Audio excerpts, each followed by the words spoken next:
Buongiorno cari amici, ben ritrovati in questo spazio in mia compagnia. Vediamo oggi gli influssi e le caratteristiche dei nati dell'11 gennaio, quali sono appunto le forze astrali che ricevono nella loro data di nascita.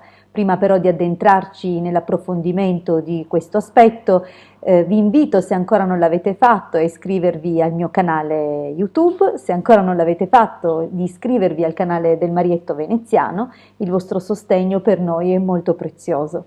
Vediamo dunque i nati dell'11 gennaio. A livello astrale abbiamo come dominatore di questo mese il governatore Saturno, che influisce sulla costellazione Acquario, che anticamente era associata proprio al mese di gennaio. Pertanto l'influsso di Saturno attraverso l'Acquario colora un po' le caratteristiche, dando un leitmotiv a tutti i nati del mese di gennaio. Ho già detto in altre pillole, ma chiaramente se qualcuno guarda solo la propria legata al proprio giorno di nascita non può sapere quello che è stato detto precedentemente. Comunque la costellazione Acquario influisce rendendo questi nati aperti a tematiche ad ampio respiro, sociali, grandi ideali, grandi movimenti di idee e di pensieri, e una predisposizione per tutto quello che è futuristico, tecnologico e all'avanguardia. Pertanto anche i nati di oggi ricevono questi influssi in modo molto forte, perché oltre a essere la costellazione Acquario la reggente per questo mese, il mese della loro nascita, la costellazione Acquario è anche la prima ad aprire il quadrato di nascita, vale a dire che è la prima costellazione attraversata dalla Luna in questa giornata. Dunque abbiamo un doppio influsso di Acquario che a livello tecnico viene definito come tipo puro, dunque il dominatore assoluto dei nati di questi giorni. Allora, cosa indica questo fatto? Che questi nati hanno un fisico forte e resistente a tutte le lotte della vita, che ad ogni modo saranno notevoli, soprattutto nel contesto familiare.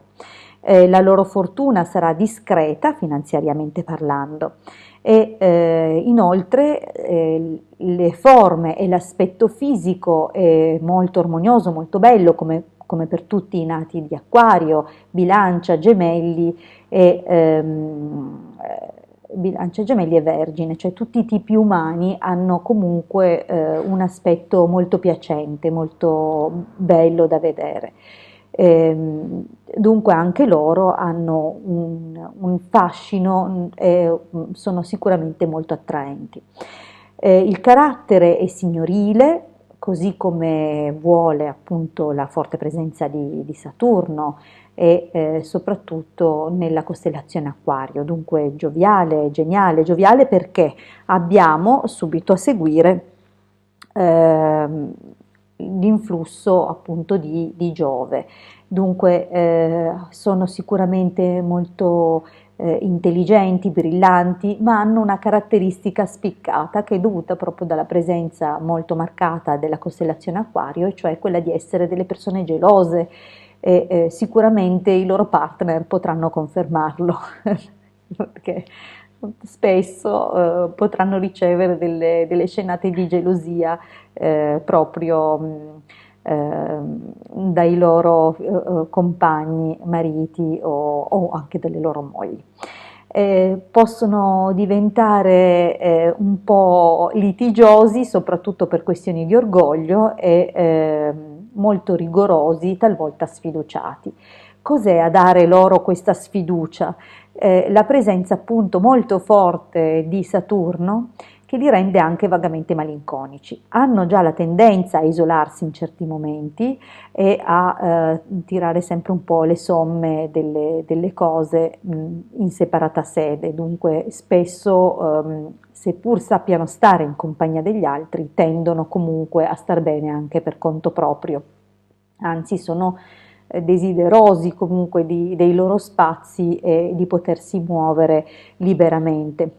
Hanno comunque una predisposizione per le scienze naturali, anche per le questioni per esempio di economia e commercio, giurisprudenze, l'ambito tecnico, industriale e commerciale. Dunque, se non proseguissero comunque con studi di natura superiore, sicuramente si posizionerebbero comunque bene all'interno di strutture finanziarie solide, di grandi industrie o di forti commerci. C'è da dire che questi soggetti dovranno lottare con nemici molto forti, nella loro vita avranno veramente grandi ostacoli che provengono dal tessuto sociale proprio e sicuramente troveranno una società verso di loro intransigente e a volte per loro incomprensibile, proprio perché hanno una visione molto all'avanguardia delle cose e spesso vanno a cozzare con una visione retrograda che per loro è superata e di grande ostacolo per il loro progresso e la loro crescita. Ad ogni modo dovranno lottare parecchio, ma alla fine vinceranno, così come promette la costellazione Acquario, dure lotte ma la vittoria. Dunque dovranno comunque conquistarsi una posizione favorevole ma con fatica.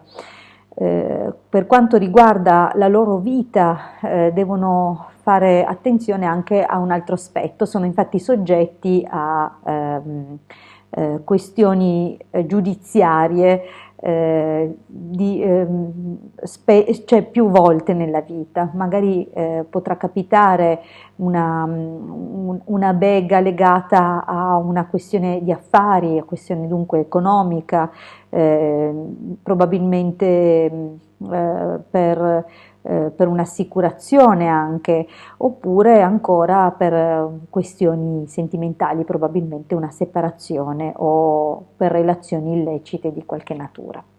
Dunque abbonatevi pure a un bravo avvocato, magari chiedete la tessera sconto, raccogli punti perché probabilmente ne avrete bisogno.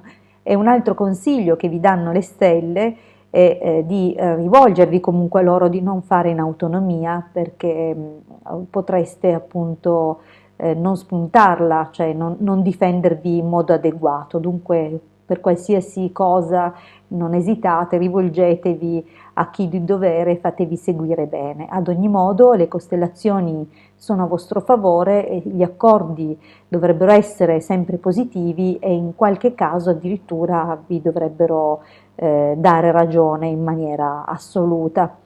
Pertanto eh, dovete solo fare anche attenzione a un altro aspetto, come ricordano gli antichi astrologi, attenzione perché si corre il rischio di essere derubati, soprattutto in questa età che adesso vi segnalo, 34 anni, 56 anni e 78 anni. Dunque attenzione, mi raccomando, controllate bene i vostri averi. Io vi ringrazio per avermi ascoltato fino a qui, vi invito ancora ad iscrivervi al mio canale se non l'avete fatto, a iscrivervi al canale del Marietto Veneziano e a raggiungerci nei nostri gruppi social, dei quali vi lascio l'indirizzo in descrizione sotto questo video per poter appunto iscrivervi e avere comunque con noi uno scambio quotidiano. Vi ringrazio ancora e ci rivediamo alla prossima condivisione. A presto dalla vostra Hildegarda.